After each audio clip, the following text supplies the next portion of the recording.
What happened there afterwards? I forgot to put my microphone on. So turn your Bibles to Genesis chapter 17. While you do that, I'm going to put a mic on. Just stay there. I have to stay there. Use the FM microphone. Oh, never mind. I can't wander with the microphone. All right, I'm not going to put it on or I'll have a false sense that I can move and then Brother Jance will get upset at me. All right, Genesis chapter 17. I'm going to start reading this evening in verse 15. It says, "And God said unto Abram, As for Sarai thy wife, thou shalt not call her name Sarai, but Sarah shall her name be, and I will bless her and give thee a son also of her. Yea, I will bless her, and she shall be a mother of nations. Kings of people shall be of her.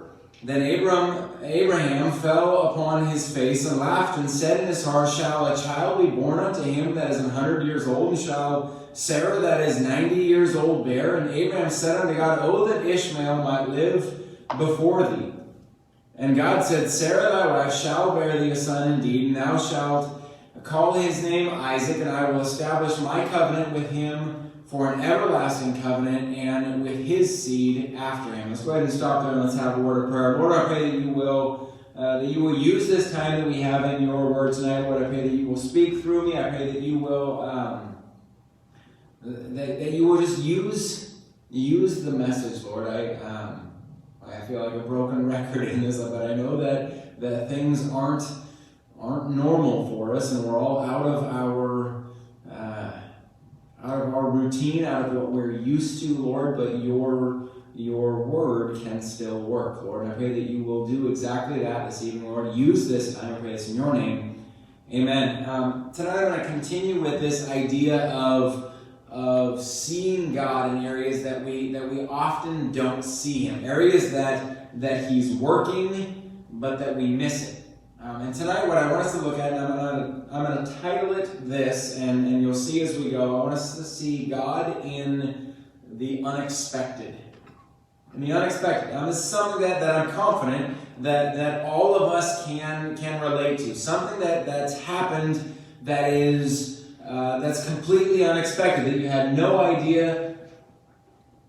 The mic is not on. I saw a pastor walking toward me. I knew I had done something wrong. I was told I had to stay behind the pulpit, and it wasn't on anyways. All right, let's try this again. All right, so something that we can all relate to. That something comes along that happens to us that is completely unexpected, that we had no idea was coming. Sometimes that unexpected thing can be a bad thing. That's probably, when we think of unexpected, what we think of first. We think of some sort of problem that comes at us. We think of something, some issue that came out of nowhere and blindsided us. Maybe something like a bill. You know, you're going merrily along your day and you stop to get your mail, which never carries anything but bad news. This example applies more to my wife than it would to myself. I never check the mail. You can ask her. I never do, because my experience is it only holds bad news. But you're going merrily about your day and you stop and get the mail, and in it is a letter from the hospital saying, well, this bill that you thought was completely paid off, it had some little extra charge that you didn't even know was there, and now they're expecting payment today. That one's always a blessing, and it catches you completely unexpected. Or maybe that bad unexpected thing is a betrayal of a friend or someone that you thought you could trust. I have a pastor friend who, the church that he pastors, he started 20 or 30 years ago. He's been there for a long time, and there had been one family that joined right from the start and had really been his right-hand man the entire time, helping in every way, very supportive, involved in all sorts of ministries. This pastor, his kids, and the kids of this man grew up together and grew up as best friends. They were close enough. They took vacations together. I mean, they were close. And then suddenly, after 20, 30 years, this family told him they've been living a lie and have hated him the entire time and don't agree with anything that he preaches. And when he told me this, what he told me was it caught me completely off guard. I had no idea it was coming. It was completely unexpected. Maybe it's something like that. Maybe it's something that goes wrong with the house or the car. You know, the washing machine breaks, the car breaks down, the roof decides to leak. We all have unexpected things like that happen. Sometimes, like those, the unexpected things are bad, but unexpected doesn't always have to mean bad. Sometimes unexpected is good. I'm not going to go into all the details. I've told this story before, and I've been preaching here long enough that you've heard most of my stories. So now you just get to hear the reruns of my stories. So I'm not going to give all the details of it, but it's probably 11, 12 years ago that because of kind of some things outside of my control, my business was struggling. I had some major overdue bills with my supply houses, and quite literally one of them that called me daily. Every day I got the same phone call. Mr. McKenzie, can you pay today? And it wasn't something that I told people about, but it was a real challenge. It is not nice when you every day see the same number pop up and you know what this lady wants is money from me. So one day the lady called and told me that the bill was paid. When I picked up, I fully expected the same thing. Mr. McKenzie, can you make a payment today? And instead, I picked up and she said, Mr. McKenzie, someone paid the bill. Someone anonymously had paid it for me. It was completely unexpected and a really good thing. I don't still, after thinking about this while saying this, I still don't know who paid that bill or how they knew that I even had it. But I'm sure glad that they did. Let me tell you, that was a good unexpected. Some unexpected things are good, like that, or maybe some friend that you haven't talked to in a long time that contacts you out of the blue, or a raise at work that you didn't know was coming. It can be a lot of different things. The point of this thing, we face all the time, we face things that are completely unexpected, things that happen in our lives on a regular basis that we didn't know were coming, that we didn't see on the horizon. And that's what we are seeing in this passage, and really more as we get into the message this evening. Abraham has years previous to this been promised to be the father of many nations.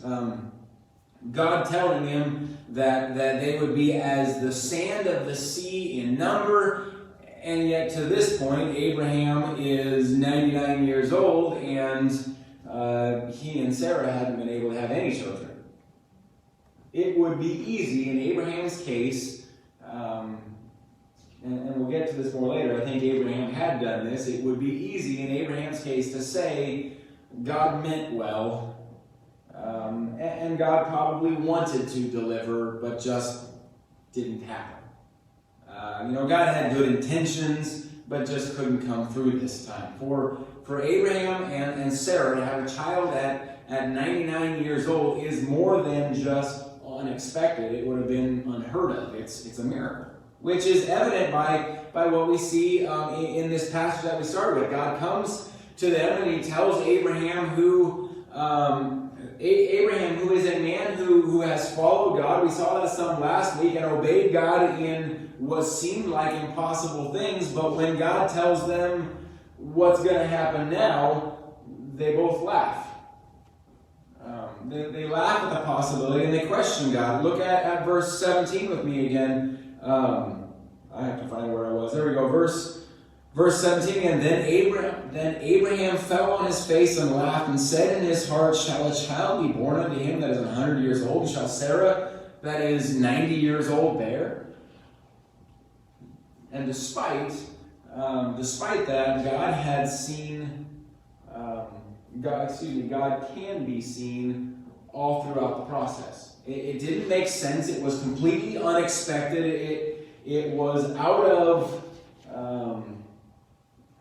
the norm.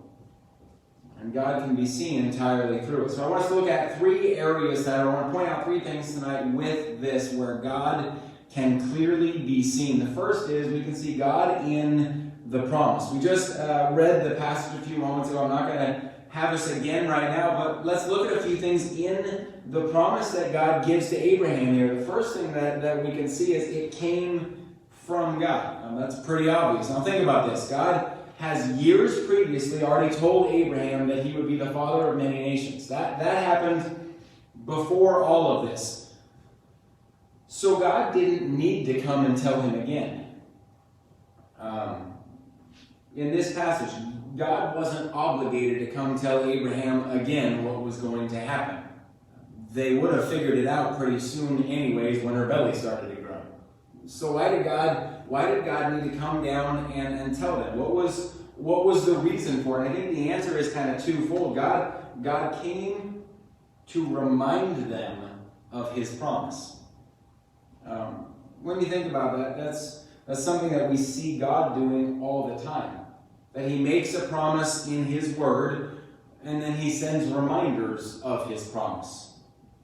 For example, think of the promise that God made in Genesis, right after Adam and Eve have sinned, and you have the fall, and God promises that his son will come. It's the first time we see that promise. And between that time when God told Adam and Eve that his son was going to come and when Jesus was born, there's something like 350 prophecies about his birth.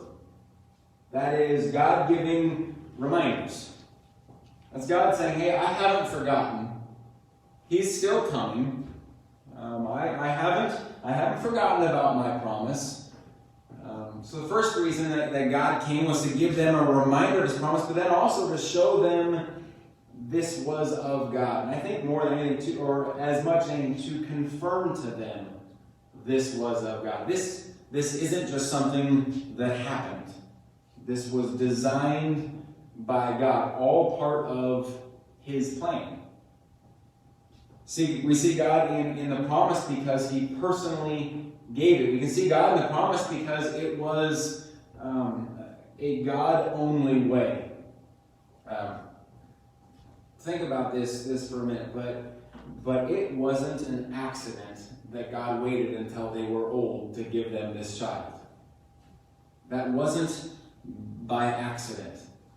It wasn't that God had made the promise years previously and had gotten busy through the years and hadn't got around to giving them a child yet. It wasn't that God had forgotten and, did like we do, all of a sudden 2 o'clock in the morning, woke from a dead sleep, remembering, oh, I promised this, I have to do it. No, this was by design. The fact that he waited to the time he did was for a purpose. It was specifically done in a way that it would be seen this was of God. That this wasn't just a child being born, this was of God. I'm not trying to downplay the birth of a child. It's an amazing thing, an absolute miracle every time. I can clearly remember the birth of all three of my kids, and they were all amazing and unique in their own ways. Zach is always, to me, was the coolest to me, just because Lisa had a C-section and the doctors were nice enough to let me stand up and look over the little curtain so I could actually see them cut her belly open and pull the baby out. That's really cool to see the baby actually still inside her. That was neat. But it's amazing anytime a child is born. But with Abraham and Sarah, had Abraham and Sarah been at normal childbearing ages, it would have been easy to think, well, this wouldn't have had to have been from God. I mean, ungodly people have kids too. But the way that God did this, and the timing specifically that he used in waiting as long as he did, made it so that no one could deny this was from God. This is a woman that for her entire life could not bear children. Had tried but couldn't. And now, when she is at the place where herself admits that she's way past the point that anyone would expect her to be able to have a child, that's when God gives her a child. It points directly to God. This isn't something that Abraham and Sarah came up with, kind of their own idea to help God keep his promise. That's what Ishmael was. Ishmael was Abraham and Sarah thinking, well, God's not going to deliver, so we just need to come up with our own way. That isn't what this child was. This is in a way that was undeniably God. If this promise was going to come through, it wouldn't be because of anything that Abraham or anything that Sarah could come up with to have done on their own. If this promise would come true, it would have to be by God. There's no other way. Either God was doing this, or there would be no son for Sarah. Yeah. We can clearly see God in the promise. The passage lays it out clearly for us. God delivered the promise and was doing this in a way that only he could. The next thing I want to see is God in the proof. And here's what I mean by that. God didn't just make a promise to Abraham and Sarah, but he delivered on his promise. He delivered on it. They doubted him. They questioned whether or not he could, or whether or not he would deliver on his promise. Again, that's why we see the birth of Ishmael and Abraham, even in the passage we started with, asking God, God, this is kind of ridiculous for me to have a kid now. Couldn't you just bless what I did? It's what Ishmael was. Abraham and Sarah deciding, well, God couldn't really deliver on what he had promised, so if we want a son, we're going to need to help him out. But God wasn't making empty promises. I'm going to call this a side note. It's not a rabbit trail. It's in my notes, so it's a side note. What do they call it for, like a sidebar or something like that? We're going to have a sidebar here for a moment. God never makes empty promises. No. If God says that he is going to do something, we can be sure that he will do it. People have that problem. We make promises that we don't always keep. Sometimes we make promises that just because we know it's what someone wants to hear, but we never intend to keep it. I think that's a whole lot of what's happening with our government right now, is a whole lot of promises that they know people want to hear and they have no intention of doing, but I'm going to leave that alone. Sometimes we make promises hoping we can keep them, but we just can't deliver. Sometimes we make promises and just forget. God doesn't do that. When he makes a promise, he delivers every time. Every time. And that's true in this passage too. God wasn't making a promise that he couldn't deliver on. Look, it's in my notes. You can see right there. It wasn't a rabbit trail. You probably can't, but I can. God delivers on his promise every time. Now, what's the old phrase? The proof is in the pudding. Here's the pudding. Turn over to Genesis chapter 21 real quick. Genesis 21, starting in verse 1. The Lord visited Sarah as he had said. Notice that. As he had said. And the Lord did unto Sarah as he had spoken. For Sarah conceived and bare Abram a son in his old age at the set time of which God had spoken to him. And Abram called the name of his son was born unto him, whom Sarah bare to him Isaac. And Abram circumcised his son Isaac, being 8 days old, as God had commanded him. I tried to stress them as we read it, but notice a few key phrases in those verses. The Lord did as he had spoken. We just saw that in verse 1. The Lord visited Sarah as he had said. The Lord did unto Sarah as he had spoken. That puts it pretty clearly, doesn't it?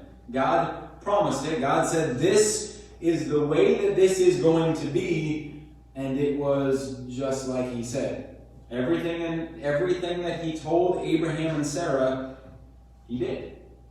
The next phrase, at the time of which he had spoken, was in verse 2. Again, the timing, their age, and when this all came to pass was not a coincidence or by chance. It didn't just work out this way. It was all of God, designed by his, or all part of his design and his plan. The third phrase is as God had commanded him. Again, making it very clear, this entire thing was promised by God, planned by God, orchestrated by God, and done by God.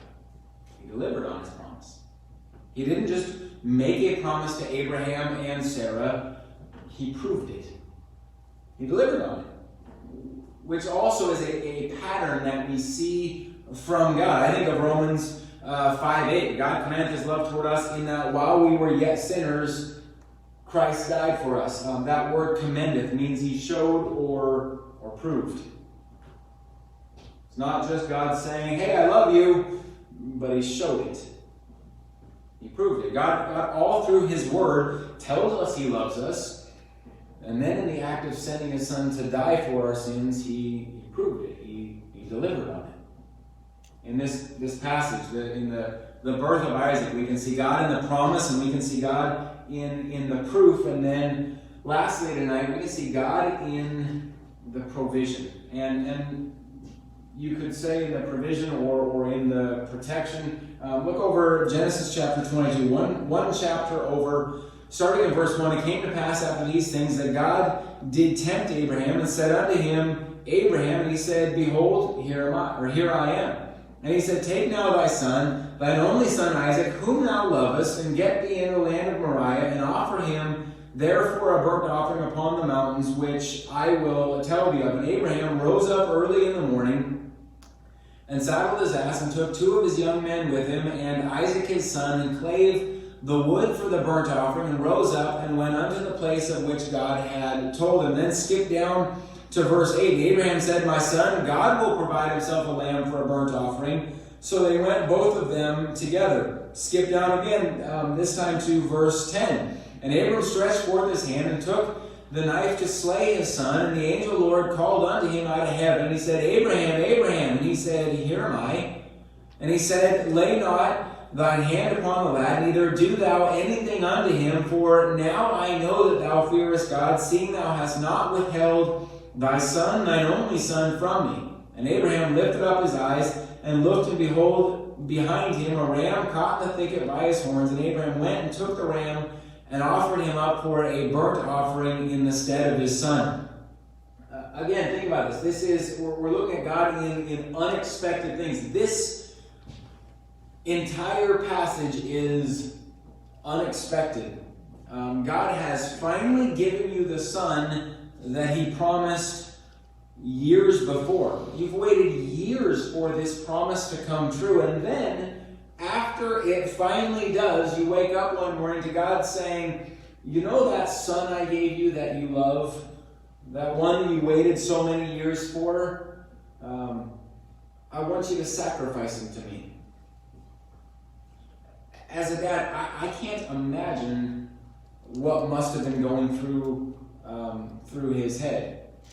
You notice when God talked to Abraham, God didn't tell Abraham, I want you to take him and act like you're going to sacrifice and I'm going to provide a lamb. Yet in verse 8, Abraham had faith. When he's talking to his son, my God will provide himself a lamb for a burnt offering. But God didn't tell him that.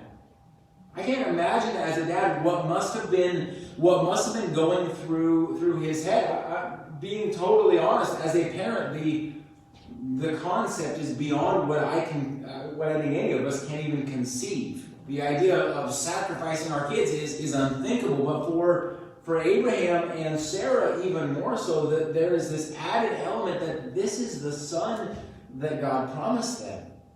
This is the son that they waited so long for. This is the son that the promise of God was on, that they were going to be the father of many nations. This is the son that would come from. And let's be honest, when he was born, they knew they were past the age of having kids. They admitted they were old. They knew they weren't having any more children. They knew if they gave this son, this was their future. It would have been completely unexpected. But once again, God was in all of it.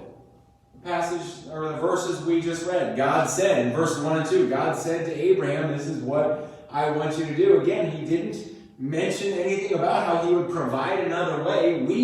We have the benefit of, we've read the end of the story. Abraham didn't have that. He was just told of God, go. Abraham wasn't told that God would provide a ram. Abraham wasn't told that an angel would stop him. He just had to trust God through the unexpected that would make no sense at all. Because God said. Then God told, in the end of verse 3 that we read, it says that Abraham did all that God told him. It was out of the blue. It may not have made sense to him and was probably one of the hardest things that Abraham had faced up to that point. We focus on Abraham because he's the one who goes up the mountain with his son. I can't imagine what was going through Sarah's mind as she watched them walk away, knowing this was what was going to happen. I can't even imagine what would have been going through her mind through all this. But this would have made no sense. For Abraham was probably one of the hardest things that he had faced to this point in his life. And again, remembering this is a man who's faced some hard things. This is a man who was led by God to leave everything that he knew in order to follow God to a place that he wasn't even told where he was going.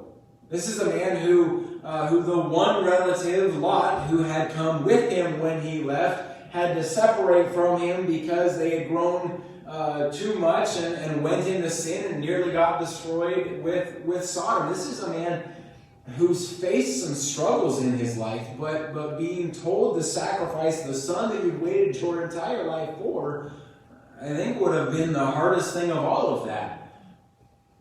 But it was what God said to do. But then the last part, God gave. We just read it, verses 10 through 13. I'm not going to have us read it again right now. We just read a moment ago. Abraham went up there and had his son on the altar, which, another quick side note, shows some willingness from his son. Abraham is an old enough man. This boy wouldn't have had to have lain on the altar and let dad tie him down if he didn't want to. But Abraham went up there and had his son on the altar, ready to do as God had commanded. And God sent the angel of the Lord to stop him, and God sent the ram. Abraham is in a totally unexpected position. I promise you that at no time when God promised, I'm going to give you a son and you will be the father of many nations, at no time did Abraham think, I'm sure at some point I'm going to have him on an altar with my hand above him with a knife ready to slay him. No, Abraham is in a totally unexpected position that would have completely caught him off guard, and God was there. And more than there, God already had a plan in place, and God provided. In the middle of what was his unexpected, throw you out of your routine moment, God had a plan, and God had already provided. I'm working toward a conclusion here this evening. I established at the start, we all go through times of unexpected. Like I said earlier, times that we just don't know what's happening, get totally broadsided, and we're kind of living in one of those every single day right now. And when that happens, people typically have one of two responses. When they have that unexpected moment come, they either get really mad. They get upset and they don't like what's happening, and they don't like that they don't have control, and they feel like they don't deserve what's happening to them. Or if they don't get mad, most people then get really worried. Because unexpected means unknown. We haven't had time to process it. We haven't had time to figure it all out. And I think that's why so many people are so upset about all this right now in the world we're living in, is because it's just so much unknown, so we panic. Let's instead realize God is in the unexpected. God is in the unexpected, and though I may not understand it, and though I may not feel comfortable in it, like I'm sure Abraham was awfully uncomfortable holding a knife over his son on the altar, know that God is in it. Know that God is in it. Know that God is still making promises. Promises like, I'll never leave you and forsake you. Promises like that God holds your hand. Promises like that God is your shield and your high tower. God is in those unexpected times and has made promises to bring you through them. Know that even in our unexpected times, God has a plan. He hasn't put you here on earth and then just sat back to watch what becomes of you. He has a plan. And He will provide the way. He will provide the way.